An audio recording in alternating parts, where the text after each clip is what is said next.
It really excites me to see when we come and go on a customer call and they tell us, so what's new? And we showed them a new capability that we built or delivered.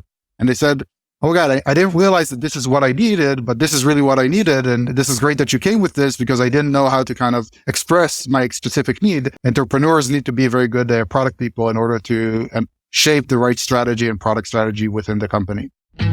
Welcome to 20-Minute Leaders. Just sit back, relax, and learn from the leaders of today. It's a journey. Each one is different, unique, inspiring. Let's get started. 20-Minute Leaders is a proud supporter of Make-A-Wish Israel and Tech to Peace, and is in proud collaboration with Secret Chord Ventures, J Ventures, Riverside FM, Fusion VC, Birthright Excel, J Impact, Leap, Google for Startups, and Hippo, and in media partnership with CTech. Hello, and welcome to another episode of 20-Minute Leaders. Today with Yoni Shohet, a seasoned entrepreneur with a successful track record in the Israeli cybersecurity landscape. Yoni received his Bachelor's of Science in Mathematics at the age of 19 and completed his service in the Israel Defense Forces as a cybersecurity team leader and project manager at one of Israel's most esteemed military intelligence units. Valence is the second cybersecurity startup Yoni has founded, following his time as CEO and co-founder of SCADAfence, a pioneer in industrial IoT cybersecurity. Thank you very much for spending this time with me. I'm really excited to dive into your own journey, cybersecurity, Valence, SaaS security. What even got you into cyber in the first place? You're a serial entrepreneur in the cyberspace, so this is not it's not just a new hobby of yours. This is something that you've been dedicating quite a bit of time and energy into. And so let's start there. Take me back, Yoni. What prompted you into the cybersecurity scene? Yeah, so I think I always was looking to challenge myself, even as a teenager. So I started my bachelor's degree when I was 16 in mathematics, and I finished it right before the kind of mandatory Israeli military service here in Israel.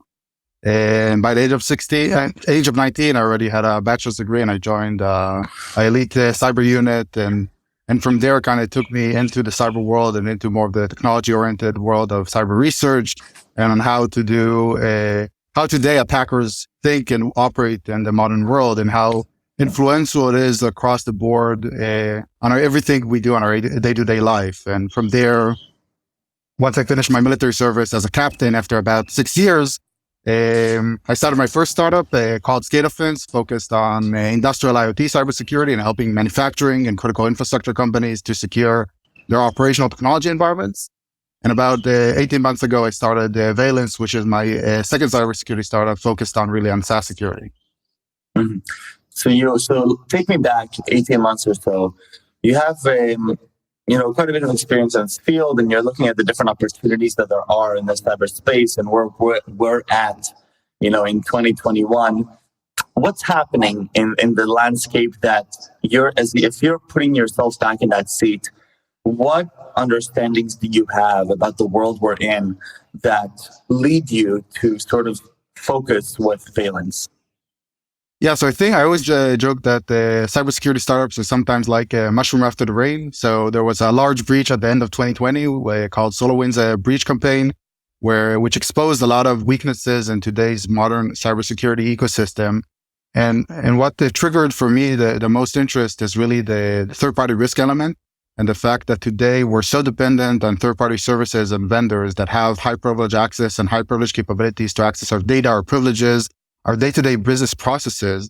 And this led within that attack campaign to different weaknesses within modern enterprise security attack surfaces that really prompt us to focus on what Valence started with, which is really more focused on how do we grant access to third-party vendors to our environment. And from there, it evolved to how do we even trust these third-party services and how they're configured and how they're properly managed to use by different business users across the organization. Right. And so what you're talking about is much more collaborative microservice, third-party integration approach. Well, if we're looking at the situation today in the software space, in terms of companies, what are the different vulnerabilities that have emerged as a result of the changing landscape going from on-prem to cloud and having so many of these new service providers come up? Yeah, so I think about a decade ago, if you would look at a lot of cybersecurity attacks and breaches, a lot of them focused on 0 days and on vulnerabilities and on very complex software issues and vulnerabilities. But today, attackers don't really need to hack. All they need to find the right account, or find the right credential, or find the right access token. And from there, they can get access to high privileged systems and to just properly configure their way all the way until they're able to eventually perform their malicious action or to get access to the data that they're after. And the ecosystem is really changing because we no longer need to think about just the sophisticated attack that is leveraging a very high-end technology capability, but how do we protect from our day-to-day misconfigurations that we can perform today in these cloud environments where we don't own most of the infrastructure. We own a very small portion of the infrastructure, but the shared responsibility model is shifting all the responsibility to the customer side to properly manage and configure these SaaS applications.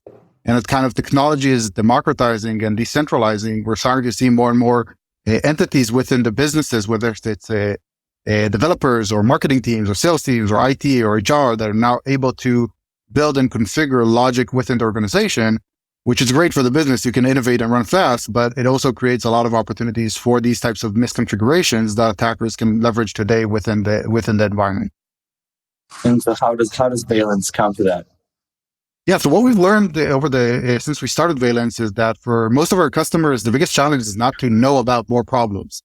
I've heard again and again from security leaders, I don't want to get visibility into problems that I cannot solve. What the security teams care the most today about is how do they show effective risk reduction over time. So not only how do they show, hey, I know about all my problems and I have a nice map of my risk surface, but how do I effectively apply the proper remediation controls and the proper risk mitigation over time to eliminate risk within the environment.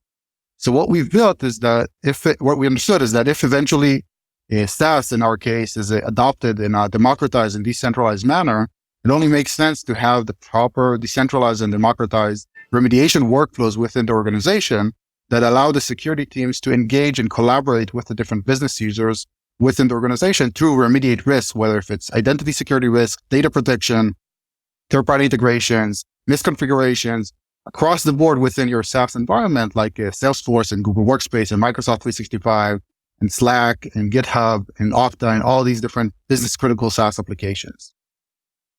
Do you have sort of a snowball effect as you are able to understand the different SaaS applications and how they're configured? And so as you approach the N+1 company that you're selling to, you're coming in with a bulk of knowledge. In other words, is there transferred knowledge between, as you work and as you progress?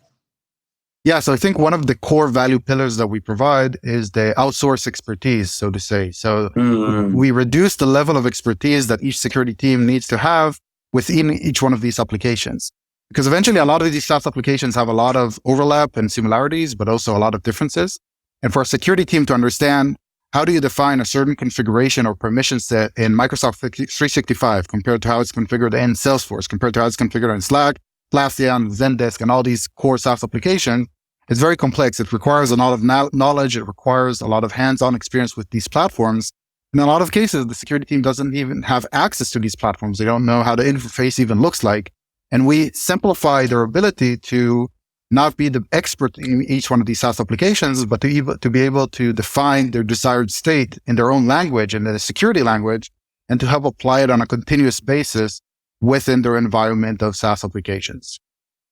And so how do you see this evolve now? If you're looking at Valence 18 months in, where are you at today and how are you evolving right now? Yeah, so we started with a very narrow focus in terms of the problems that we're trying to solve, and we're adding more and more capabilities within our platform.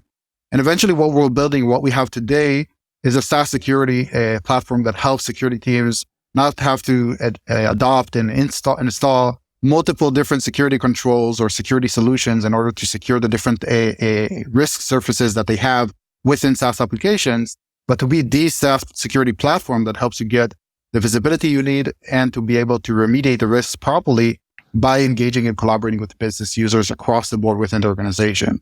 So this process really allows you to get an end-to-end capability that covers and checks all the boxes, whether if it's compliance, misconfiguration management, supply chain risk reduction, or whatever it is within your SaaS applications. And over time, we will evolve to be more and more the platform for SaaS application and the one-stop shop for all the security needs within it. So, we're talking about platforms, one-stop shops. I mean, this requires a lot of trust and engagement from obviously the people that are bringing Valence into their own system. It requires that they really put their trust and faith with you, not just to solve a niche problem in their security gap, but really for their whole SaaS security. How do you build that trust? How do you get to a position where you can come into an organization and say, I'm your platform, I'm your one-stop shop? Obviously, it's an amazing accomplishment, but how do you even get there from a relationship perspective with a customer?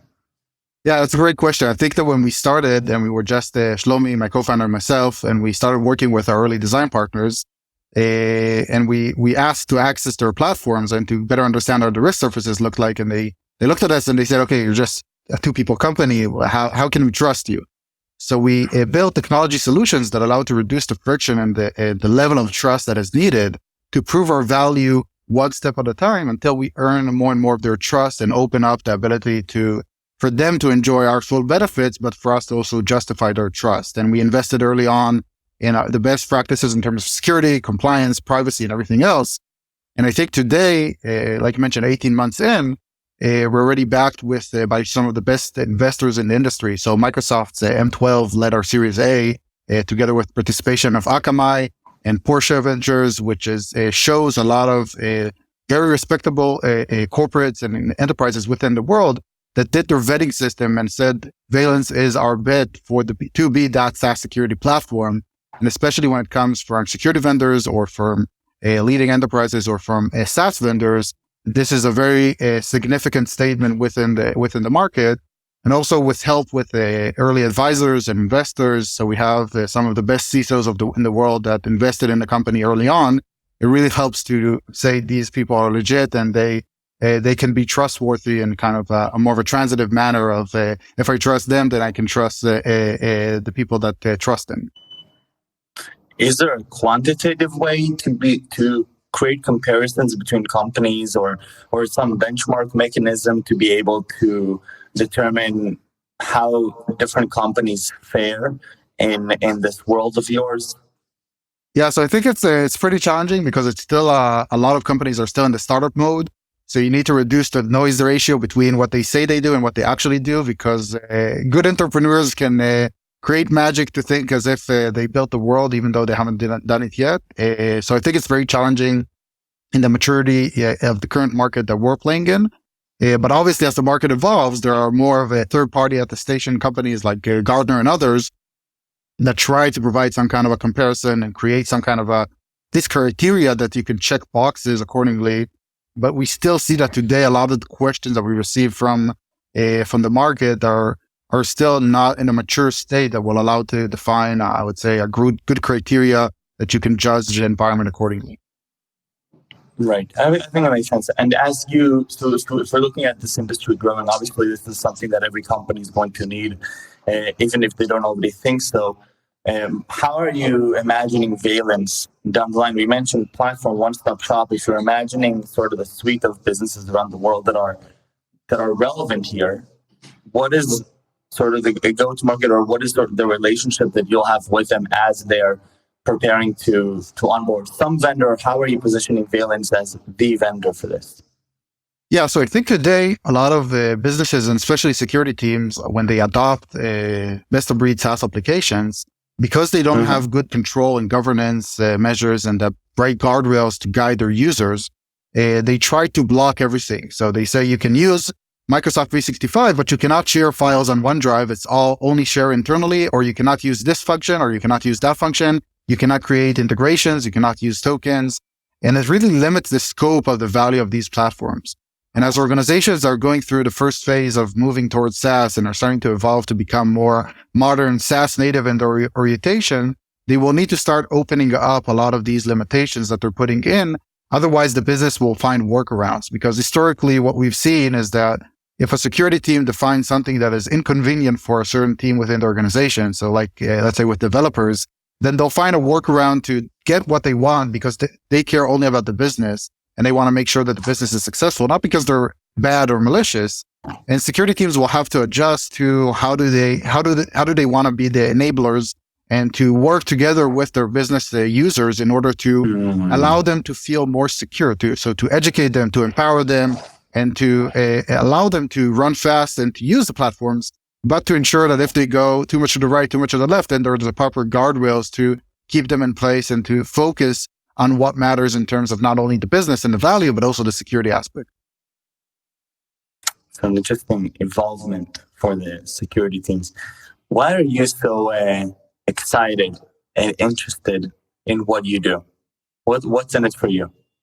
Yeah, so I like to build stuff, and I like to kind of feel that I have an influence on my day to day. I love working, and I love my job, and I love to put in the hours and put in the effort to make everybody that is kind of influenced by our company satisfied. So obviously, it starts with kind of our employees and the internal team, and goes through our customers, partners, investors, and the entire ecosystem that we're kind of working with to make sure that they're properly satisfied from the value and what we're providing. We're not looking to kind of be a platform that you hate, but you have to buy or something like that. We want to make sure that we solve a real pain. And this is why we're very customer obsessed in everything that we do, and that we really listen and work with our customers and make sure that we properly adjust according to the involvement of what they need. And luckily enough, we had great early believers in that term, and that helped really shape the vision of what we're now establishing within the market, because we were able to really listen to their problems and to evolve and extend our vision and to expand it to new areas and problem spaces. And it really excites me to see when we come and go on a customer call and they tell us, so what's new? And we showed them a new capability that we built or delivered. And they said, oh God, I didn't realize that this is what I needed, but this is really what I needed. And this is great that you came with this because I didn't know how to kind of express my specific need. But if you listen enough to the ecosystem and to the environment, you can really find the right pain points that you need to tackle. And usually entrepreneurs need to be very good product people in order to shape the right strategy and product strategy within the company. Still, the leap from being a builder and being satisfied by these new advancements and the new insights, there's still not enough to go on a crazy entrepreneurial journey twice. So where's that coming from? Yeah, I think that once you go entrepreneur, it's very difficult to go otherwise. You just mentioned that you started a company recently. I think you'll see it definitely firsthand. It's very difficult to do anything else. The level of excitement, the level of thrill, the level of influence, the ability to every day do something that you wouldn't believe that you would do that day, or that to tackle new problems. And even if it's to just have the ability and the flexibility to work all around across the board with multiple different elements. So I can be 1 hour a marketing person, the other hour a salesperson, the third hour a product person, research a hard technology problem. I can go all around. It really allows me to, I think, cut from my personal perspective to bring my best of myself out, but also to influence and help other people that are surrounding us and that can really progress themselves, whether if it's for their business or for their personal career. I love that. And I love the way that you're looking at sort of the simple but really founded idea that once you go as an entrepreneur, it's very hard to do anything else because of you realize the level of thrill and you constantly surprise yourself. What was the biggest leap from a leadership perspective that you've observed yourself, whether it be your 6 years in the IDF or with the 2 startups? Where have you seen the biggest leap for you in terms of your own leadership?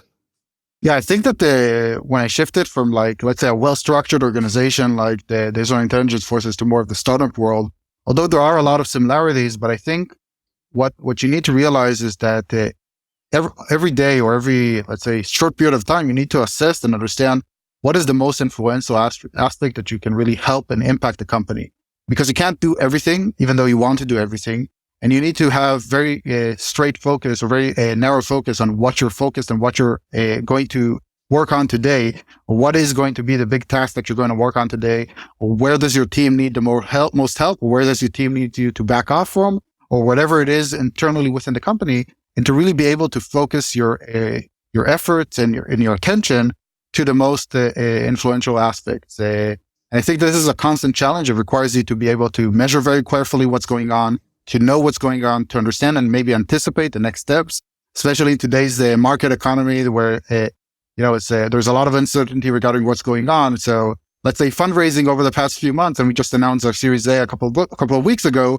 So fundraising is definitely what's top of mind, and it really now allows us to focus and to be able to maybe not take cold calls with investors and maybe focus more on building the platform, building the business, generating more revenue, and making sure that we build a sustainable long-term business, and being able to do this type of balance and to make sure that one day you do this and the other day you do a completely different aspect is something that is requires a lot of self-awareness and a lot of continuous measurement across the board of what you are doing and what the other team members within the company are doing or not doing.